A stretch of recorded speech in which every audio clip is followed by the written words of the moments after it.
Welcome to No Compromise, where faith and reason fuse in conversation. Qu'ils sont beaux les pieds. Hello, Johnny. Hello, my love. Hello, everyone. So what's new, John? Well, we are beginning, I think, a new phase in life for you and I. That's true. And that's kind of been exciting. Yeah. One thing, we went on a trip to see my mom and your nephew, and we rearranged the house. So actually nothing too exciting. I don't know. Our life's always exciting with you. Oh, and we had lots of smoke all week, right? That's right, from the Canadian fires. Yeah. I mean, it was a lot of smoke. Yep. We And couldn't it even affected walk. both of us. Yeah. You've been working on recording the poem. Well, actually, you finished recording the poem Evangeline by Yes. Longfellow. You did that in record time. Yeah, it went fast. And I have to say I was underwhelmed by I was going the to ask poem. you how you thought of, what you thought about it. I enjoyed Hiawatha a lot more. Right. And today, I guess the subject of our discussion will be on my favorite poet. Right. And I don't think that Longfellow ever sort of ascends to that ethereal quality Right. that I find in my favorite poets. But Longfellow has a lot of good material. And For his time. Particularly Hiawatha. Right. Hiawatha changed, really, my life for a while. Yeah. As you know, when I get excited about things, it tends to bubble over into everything else in life for us. You kind of like the ending of Evangeline more than the beginning, right? Yes. Yeah. Evangeline was a developmental poem that I think by the end actually achieved something really beautiful. You almost cried. But it took some time to get there. This past Monday, you posted the second part of your chat with our friend Raymond Mulholland. Right. I think that went well. Yeah, it did go well. So for this week, we were thinking about what we'd like to talk about. And you mentioned, as you were just saying, a poem by one of your favorite poets, and that would be T.S. Eliot. And this poem is called Journey of the Magi. Right.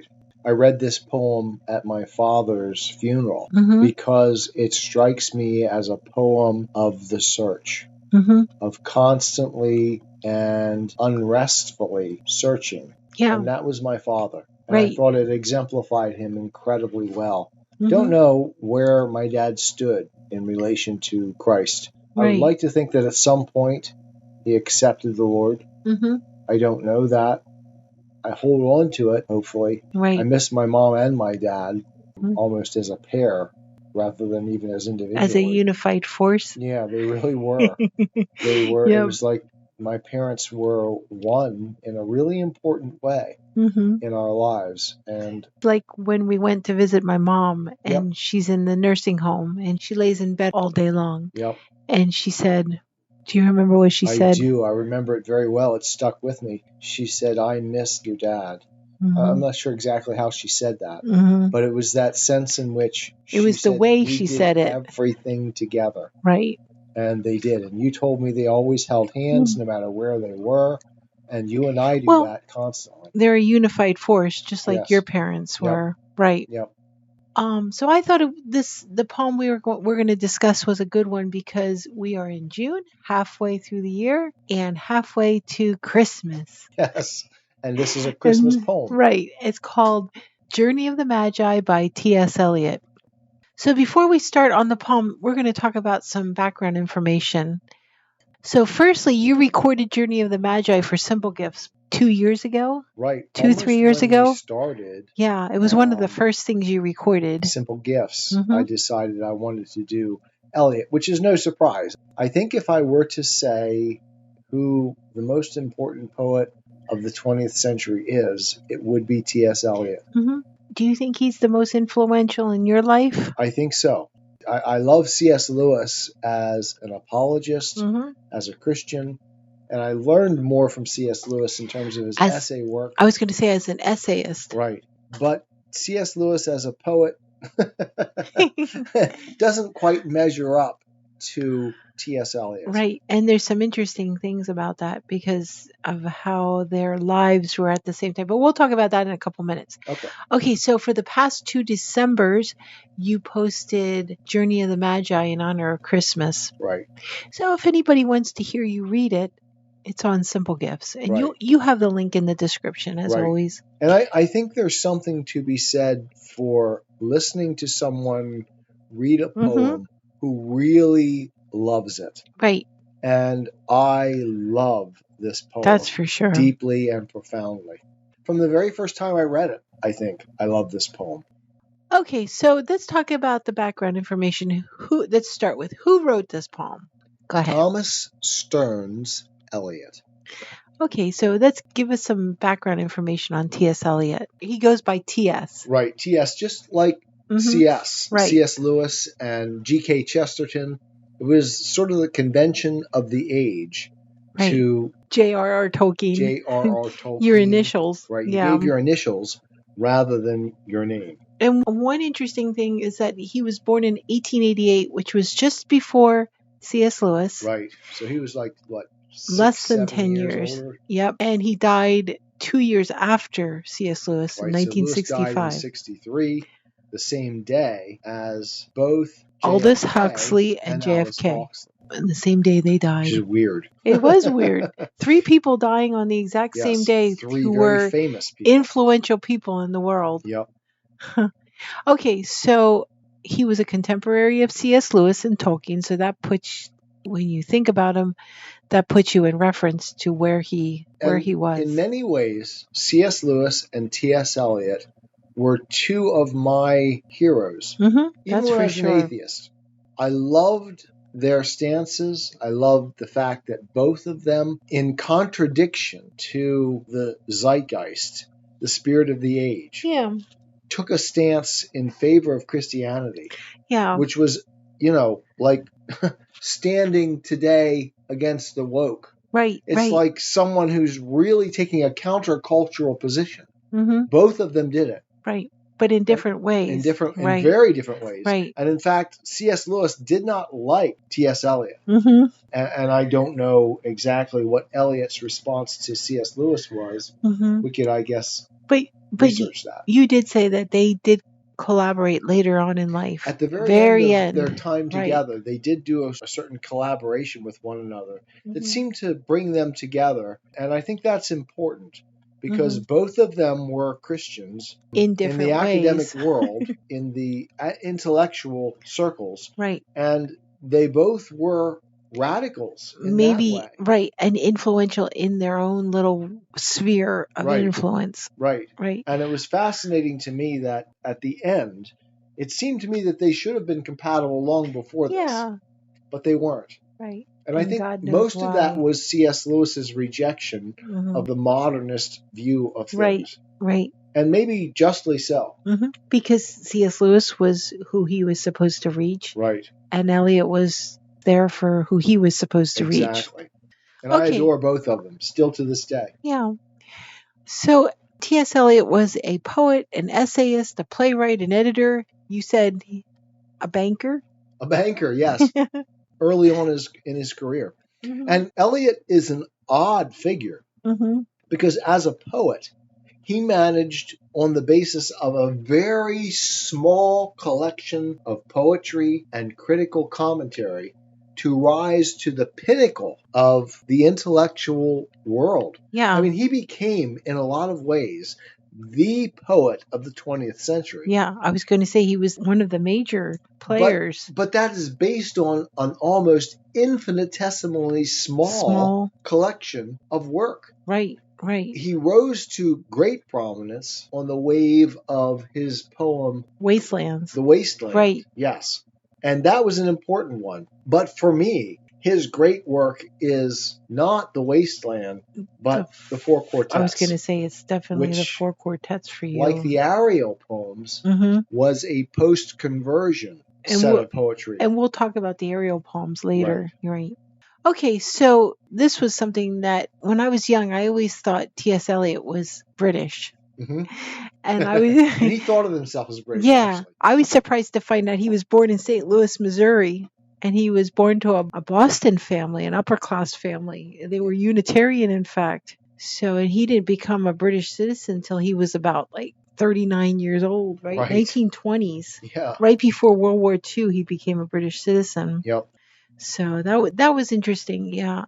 some of the poetry he wrote, and one of them that we'd like to do later is the Hollow Men. Yes, and that was a pre-conversion poem. Yeah. It was actually after the Wasteland, and it was built on a lot of the extra materials left over from the Wasteland. Yeah. He wrote the Hollow Men, and the Hollow Men is absolutely one of my favorite poems of all time. I like that poem a lot. Memorized it, of course, with you in order to present at. Except I always disagree with you on the ending. But we'll talk about that later when we discuss the Hollow. You're not allowed to disagree with me, woman.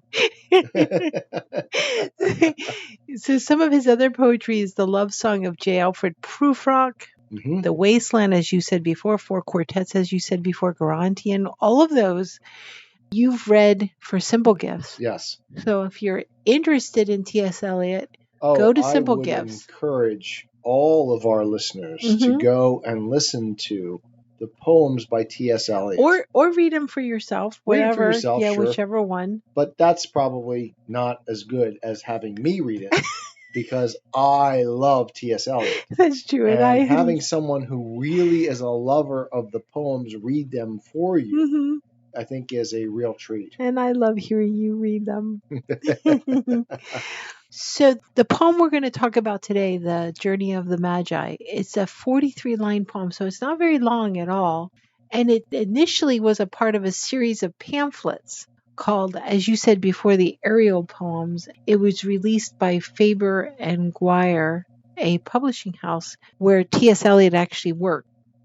And then later he published it in his own collection of poems. Right. In fact, there were a variety of poets writing Ariel poems each year, and Eliot was just one of them. Yeah. But for the most part, Eliot said himself that he kept the term Ariel poems for his own poetry that he wrote at this time. I think it's like 3 or 4 poems, and it's really just a collection of Eliot's post-conversion.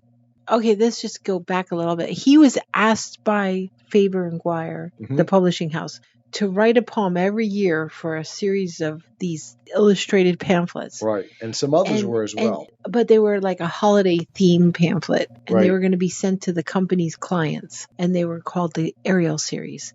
And this poem was the first one that he wrote in the series. The very first one. And I didn't know that until you let me know that. And so you said about his conversion. Well, he was converted the year before, and it's interesting. Later on, we'll talk about this. He never told anybody. He was converted. Right. He was very quiet about it. Him. And not I think surprisingly. I think that plays into this poem for real. Understandably, was not going to announce this too broadly to the world in which he lived. Because even then, it was not something that would recommend you to the academic world. Right. You were, at that point, going to be an outcast if you were a Christian. Because that was completely contrary to the zeitgeist. To this progressiveness. The progressive time. So to be an atheist at the time would have been the thing that would have recommended you to the academic community. Right. Not to become a Christian. Right. And that plays into in an important way to the nature of this poem itself. Yeah, that's what I'm going to talk about later. Don't say anything now. Okay, I'll shut my mouth. First of all, did we say when the poem was published? 1927? 1927. That's when it was made into a pamphlet. Okay. Then it was published in a collection in 1936 and then again in 1963. I think that's important to know. 1927, that was before World War II. Well, yeah. If you think about that. The upheaval in Europe at the time. Yeah. Right? Hitler was about to rise. Yep. And World War II was in the making, for sure. Okay. So it's what Eliot calls in the Four Quartets. Right. The years of l'entre-deux-guerres in French, between the two wars. Okay, so we talked about T.S. Eliot. We talked about the time. Now let's talk about how this poem was written. It's a narrative poem. It's written from the point of view of one of the Magi. Right. As we said, this is Christmas in June. Yeah. It's sort of a monologue. I mean, Yes. it's not sort of a monologue. It is a monologue. It's free verse. Right. Some of the literary devices used are irony, symbolism, allusion. theme. What do you think the theme is? The theme is clearly that of conversion, of changing from one world to the next. Right. This is very clear for Eliot because at this moment he has really made the transition. Yeah. And I think he's almost in a way ashamed. And I don't mean ashamed in the sense of afraid to say it, but ashamed in the sense of he has now converted to Christianity. Yeah. And that is not something that he understands is going to be recommending he's only him 1 to year. the academic community. Yeah, he's only a year into it. And the literary new community life. of which right. he is a part. Mm-hmm. And in that first year, it's like, yeah, you're trying to work it all out. Right. He's almost like, wow, I've converted to Christianity, and I'm not sure how to present this to you because I have been, on the basis of my earlier poetry, the modernist. Right. And now I'm turning back to the Christian worldview. That's interesting. It sounds like someone else I know. I think another theme would be death and rebirth. Yes, for sure. Definitely. Okay, so the poem comes to us in 3 stanzas. And you and I talked about this before. The first stanza is a negative view on everything. Right. Right. The second view turns to optimism, more positive note. Right. It's the Bethlehem moment when we find Jesus. Right. And then the last stanza feels like a reflective, contemplative. Much more philosophical. Yeah. And the other thing we were talking about tonight when we were on our walk, we were talking about pronouns. Pronouns. That's right. Yes. Yeah. Eliot's pronouns. Yeah. Yep. The we and the them. The we and the them. He separates that in the first 2 stanzas. Yeah. We and them. And at first I didn't catch the we in the last stanza, but as you recited it to me, I realized there is more we in the last stanza. Right. But still, it's a very intensely personal understanding. He's like processing what it is he did in his earlier life when he went to see the Christ child. Right. You mean the last stanza? Yeah, in the very last stanza. Yeah, definitely. And what it means. So, and as you read through the first stanza, it's like everything, almost every line has something just negative. Yes. Everything. And then the second stanza, every line has something positive. And the last stanza, everything has something personal. Very contemplative, very philosophical. And in a sense, processing this whole notion that we talked about earlier of the journey of life towards the ultimate, towards God. Right. And that really is what this poem is all about. Right. It's the conversion moment. It's that change from an old view of things to a new view of things. And Eliot is really processing, I think, his own life in this poem. But it's not just that. It's just something more. When you introduced this poem to me, it was so quiet and peaceful and earthy. There's nothing exciting about it at all. Yes. If you just read it through it's very prosaic. If you read it through the first time, you'd be like, okay, maybe majority of people might just pass it by. But if you stop and look and observe and really look hard at it, what would that be? I don't know, but I mean... And wait, and I think the thing about it, and I was thinking about it tonight after we talked about it on our walk, and the thing that really hit me was that you and I are photographers. Yep. That's our business when we're not doing this. That's how we make money. To try to stay afloat. Yes. And I look at this, and it dawned on me tonight that this is like snapshots. It's like a picture album. It's pictures. It's photographs. Huh. Interesting. It's one photograph after another. Yeah. And it really is. Right. I never really thought of it that way. Because I'm thinking about later on when he says about we've talked about this before, the 3 trees on a low sky. Yes, 3 trees on a low sky. It reminds me of the time when you and I were sitting in the woods over there. You were reading to me, and I try to practice taking pictures every day. All the time. Right. And so I looked and I saw these 3 little nuts sitting there, hickory nuts. There was a little bit of light shining on them, and I thought, oh, that looks kind of nice. So I took these pictures of these little nuts. Just ordinary things, but Yep. when I took them home and put them on the computer and blew them up, it was like, wow, these little ordinary objects.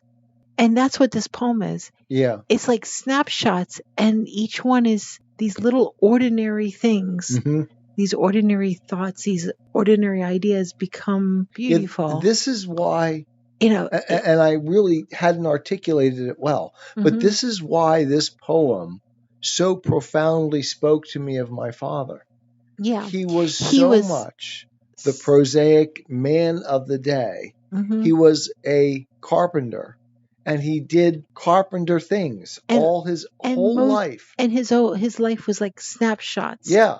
Yeah. All of these of the ordinary. moments of the ordinary. And that really is, in many ways, what this poem is all about. Right. It's like, and then I remembered your conversion. No, I don't want to say conversion because it wasn't my secondary conversion. My coming back really, to Christ. It was coming back. It was just ordinary. Yes. And then it took me back to my conversion, which was just ordinary. Yeah. It's like there's this extraordinary moment of ordinariness. Right. Yeah. I knelt down on something that was very ordinary. It was a huge pillow, and it was just a very ordinary thing in the house, and stood up. And and my whole world changed, but right. And yet it stayed exactly the same. Right, it stayed exactly the same. That's what this poem is. It really is. So if people it exemplifies that so clearly. Yeah, if people could read it in that way, because the most of the Christian life is ordinary. Yeah. Ordinariness. And the conversion is not that suddenly your world is invaded by lightning and thunder. Supernatural. Yeah, this supernatural. It's that supernatural reality is reality. Right. It's that you recognize God is present in the simplistic reality of life itself. Right. My dad is a carpenter. Right. Right. And that to me was the recognition. There is no thunder and lightning in any of my conversion experience. There wasn't.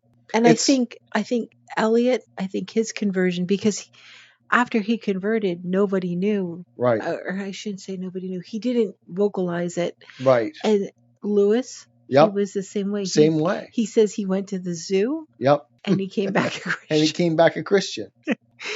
It's just the ordinary. God just takes the ordinary. It's not this wild and God can use that too. Of a supernatural reality. And it's a recognition that the natural reality points to the reality of God, which is beyond this world and more real than anything we experience here. And there's nothing wrong with not having a Constantine conversion.